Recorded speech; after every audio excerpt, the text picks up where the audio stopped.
AP రాజకీయాల్లో ప్రకంపనలు సృష్టిస్తున్న వైఎస్ఆర్ కుటుంబ ఆస్తుల వివాదం ఇప్పుడు స్వయంగా జగన్ మాతృమూర్తి విజయమ్మ రంగంలోకి రావడంతో అత్యంత నాటకీయ మలుపు తిరిగింది.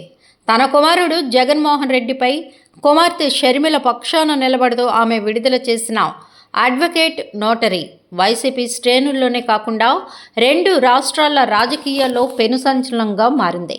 వైఎస్ఆర్ కుటుంబంలో ఆస్తుల పంపకంపై సాగుతున్న కురుక్షేత్రం ఇప్పుడు విజయమ్మ వాంగ్మూలంతో క్లైమాక్స్కు చేరుకుంది.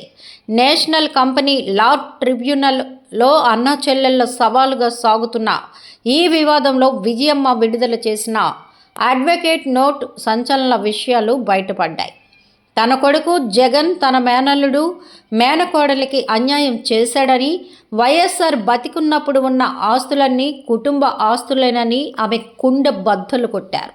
దేవుడి సాక్షిగా తాను చెబుతున్నవన్నీ నిజాలేనని, జగన్ తన బాధ్యతను విస్మరించాడని ఆమె ఆవేదన వ్యక్తం చేశారు. విజయమ్మ తన లేఖలో అత్యంత కీలకమైన అంశాన్ని ప్రస్తావించారు. వైఎస్ఆర్ తన ఆస్తులన్నీ తన నలుగురు మనవరాళ్లకు సమానంగా పంచాలని కోరుకున్నారు. ఇది కేవలం ఆయన కోరిక మాత్రమే కాదు, అది ఆయన ఆదేశం కూడా అని విజయమ్మ స్పష్టం చేశారు. సరస్వతి సిమెంట్స్ యలహంక భూమి కూడా న్యాయబద్ధంగా షర్మిలకి చెందాలని, జగన్ రాసిన ఎంఓయు కేవలం షర్మిల హక్కును గుర్తించడం మాత్రమేనని ఆమె పేర్కొన్నారు. వాస్తవానికి షర్మిలకు రావాల్సిన దానికంటే జగన్ తక్కువే రాశాడని, ఇప్పటి వరకు ఇచ్చానని చెబుతున్న డబ్బంతా కేవలం డివిడెండ్ మాత్రమేనని ఆమె అసలు గుట్టు విప్పారు.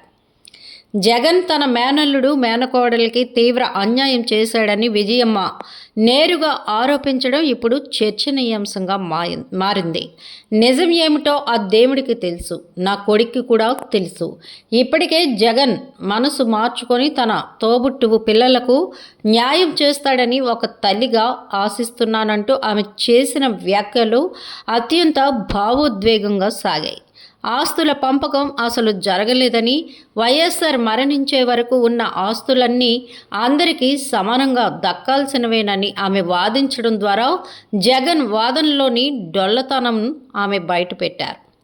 2009లో వైఎస్ రాజశేఖర్ రెడ్డి మరణం తర్వాత వచ్చిన ఆస్తులను కుటుంబ ఆస్తుల పంపకం ఎప్పుడు జరగలేదు. అన్ని ఆస్తులను నలుగురు మనుమలకు సమానంగా పంచాలని వైఎస్ఆర్ ఉద్దేశం.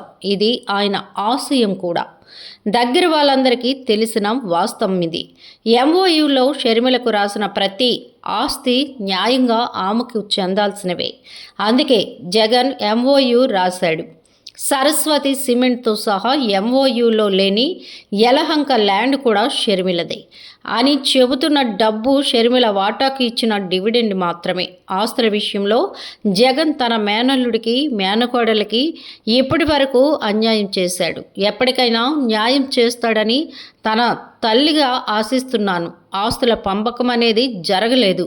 ఇప్పుడు చదువుతున్న జగన్ షర్మిల ఆస్తుల లాంటివి వైఎస్ఆర్ జగన్ కూడా ఇచ్చారు. అది ఆస్తి పంపకం కాదన్నారు. నిజమేంటో నా దేవుడికి నా కొడుకు కూడా తెలుసు అన్నారు. గోబెల్స్ ప్రచారం చేయడానికి మీరు ఎవరు? మీరు ఎంత కాదన్నా దేవుడి న్యాయమే న్యాయం. అసత్య ప్రచారాలు మానుకోవాలని వైఎస్ఆర్ భారీగా చేతులు జోడించి అడుగుతున్నానన్నారు. మళ్ళీ మీడియాలో ప్రస్తావించొద్దని వేడుకుంటున్నాను. దేవుని సాక్షిగా నేను రాసిచ్చిన వాస్తవాలు మాత్రమే అన్నారు. వైకాపా నేతలు షర్మిలపై చేస్తున్న ఆరోపణలకు విజయమ్మ ఇచ్చిన ఈ స్పష్టత ఆ పార్టీని ఆత్మరక్షణలో పడేసింది. తల్లే స్వయంగా రంగంలోకి వచ్చి కుమారుణ్ణి తప్పుపట్టడం రాజకీయంగా జగన్కు పెద్ద దెబ్బని రాజకీయ విశ్లేషకులు భావిస్తున్నారు. ఆస్తుల గొడవ కాస్త ఇప్పుడు ధర్మం అధర్మం మధ్య పోరాటంగా మారిపోయింది. ఈ అడ్వకేట్ నోటరీ ఇప్పుడు కోర్టులో ప్రజల ముందు ఎలాంటి ప్రభావం చూపుతుందో చూడాలి. ఒక తల్లిగా తన బిడ్డల మధ్య సామరస్యం కోరుకుంటున్నానంటూనే జగన్ చేసిన తప్పులను విజయమ్మ ఎండగట్టడం ఈ వివాదంలో మైలురాయిగా నిలిచిపోయింది. మరి దీనిపై జగన్ ఎలా స్పందిస్తారనేది తెలియాల్సి ఉంది. మా వీడియోస్ మీకు నచ్చినట్లయితే లైక్ చేయండి, షేర్ చేయండి, ప్లీజ్ సబ్స్క్రైబ్ కూడా చేయండి.